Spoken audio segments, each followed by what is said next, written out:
used to have the alternative funding agreement. We have the modified carrier agreements. We have service contracts. And all of these are similar to the strategic alliance. The only difference being that in the case of the others, the operator provides the funds, whereas in the strategic alliance agreement, the non-operator, a third party, provides the funding. You're comfortable that the NPDC is saying it has not received $6 billion? Yes, Chairman, we've taken the comments on board and we're going to align the legal opinion and instruments guiding our relationship with our subsidiaries, and then come out clearly with the written submission before 28, which will clearly describe how we operate and how the proceeds are managed by the corporation and NPDC. What you are saying is that you manage the funds yourself, you don't pass it over to NPDC? As a legal entity, you think that is right?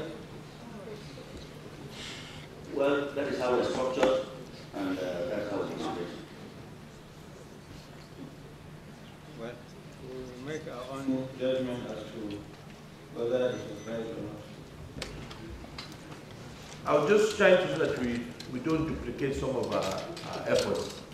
Mr. Chairman, if you remember that in the CBN letter and also part of our mandate earlier on, an issue was raised as regards both issue of loss of revenue and improvement value. If you remember the issue of kerosene, this is what led us. It was trying to explain the loss of revenue that we realized that some of the payments were used for kerosene subsidy. In the CBN letter, he talked about crude oil being taken but not paid for, instead equivalent value of products were received. I think he was making a reference to this transaction they call crude swap for products. I observed in the briefing so far, no reference has been made to satisfy us whether we have truly received equivalent value. The PPPRA did make use of some products, but again, we don't have any evidence to show that the submission they made on claims for some of these petroleum products met the equivalent value of the crude oil that was lifted. Ditto on the value of the crude oil that was taken for the purpose of the swap. Again, what is the appropriate value?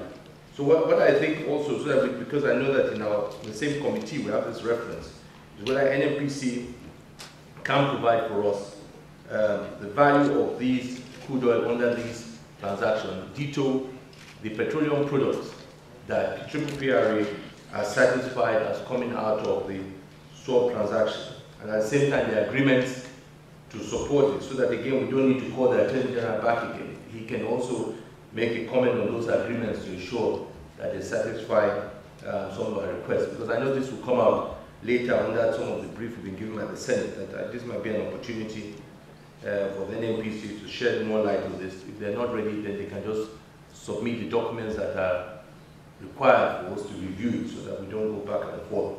And if there's need for a forensic audit on that to be done as well, we can review this during this period of time. I thought that this might be, I don't know whether the NPDC wants to respond to that or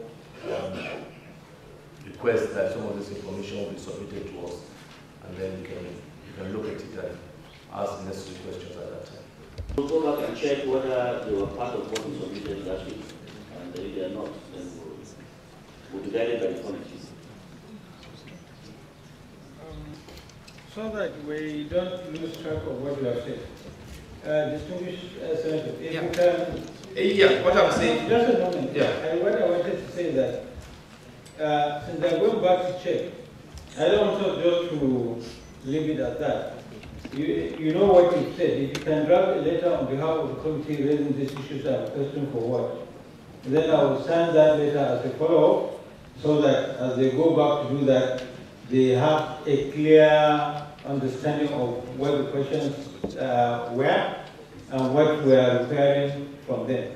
Is that I think that when Sanusi was here, like, he said now that he hired 3 sons to look into the program. Is it the rule of CBN not to refer to the Attorney General? We do, but as you are aware, because the number of cases that we have, it's not possible that it's not practically possible that in all cases we go to the Attorney General, for legal services. So we have a litany of legal advice that we use. That's for expediency as well. But we do go to him as well, but we also use other external counsels. An issue of government to government, what stopped you going to the Attorney General? It's not like some other separate entity versus government. Like I said, it's a matter of practice. Again, for experience and for, I don't want to be critical. I mean, not that we have had any instance of a situation where we sought for legal advice from the Attorney General and we didn't get it on time. But for speed and experience, we use legal counsels, and in this matter, there was just checks. We didn't have any reason not to go to the Attorney General.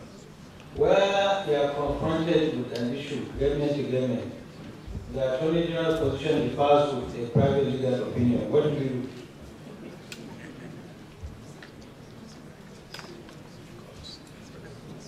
I will, like I said, it's a matter of practice.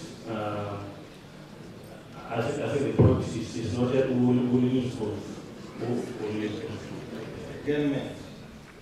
The Attorney General's position differs with a private solicitor's opinion.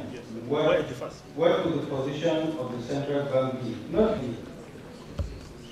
Okay, that's easy.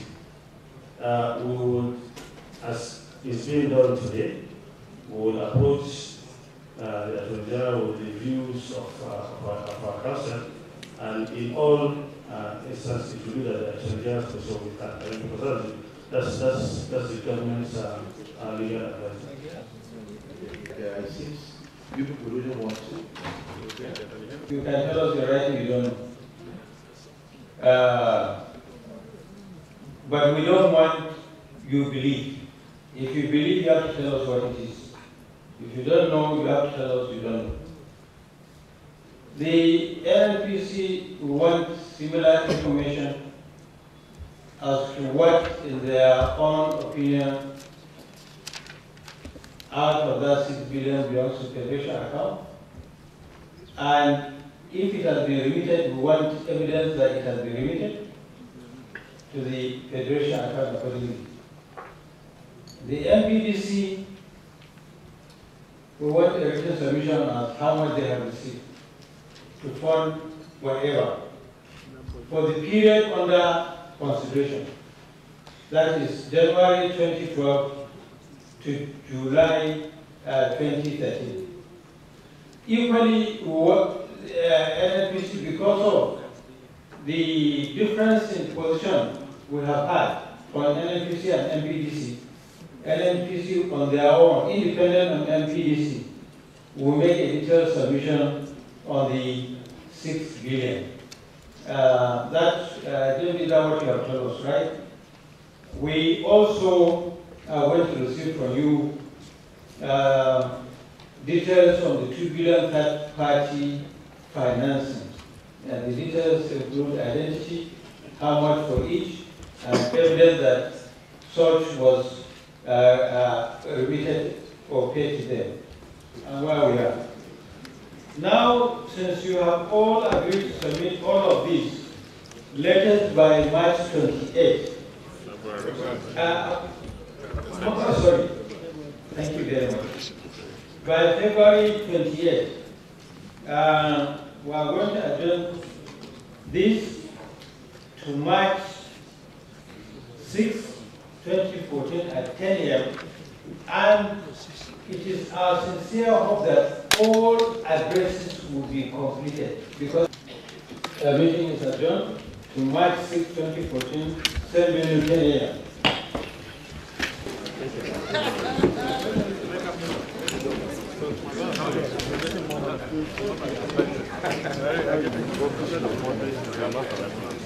Okay. CMP. Okay.